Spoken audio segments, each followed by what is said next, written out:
Lempung Yelakai Badminton kabala tip kumka Meghalaya State Badminton Championship arajar pesan menta kelas dangno hanongpo hari Bhoi district kaba on sakut pat hakar pulai tri unaitung ya ketika Lempung Yelakai Badminton kabadi ru kasin kaba Saupo la penlong ya ka ha Indo Stadium ha Umlyngkdait hari Bhoi district kabala penlong dakari Bhoi District Badminton Association ha kabalawan bani simbenta hadu laispa Saupo ngut kirang bat kite Yelakai Badminton kentup yaki hebret na ki district baper jongga jela ya ketika Lempung lawan Banpli da UMLA kanongpo uba Meral Bons im ha ka jinge donlang u Deputy Commissioner ka Bhoi District u Abilash Baranwal uba Eric Calvin Dekar u BDO ka Umling Block uba Frankie Nongrum President ka RBD BA uba Anan Sweet Secretary ka RBD BA lembat kiwe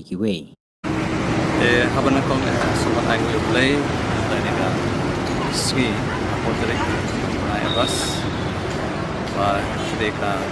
ski bagi open tulong ye ka Saupo State Championship kaba ngi Bhoi District Sport Action punya ye deka championship soban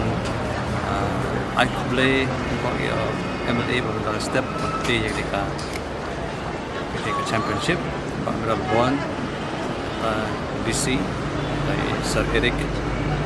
but week official donang sing di saya kalau kui ka kecing so sorong kalau kui ka sajikan mau ya time replay berkuai ba ila long ya kene ka championship kira ba last one Kipriya ba total referees like so sampai saya kalau kui ka record mengcompare ni kumka ban teknik players di kalau kayak jadi sorong bagi skam nombor kene ka competition mi si bol to players wan kaleng district jang Meghalaya dia semua play ya ka sport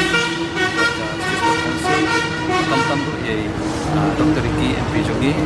ban orang itu bala support ya kene ka championship dan Bhoi pi ba kamdek ki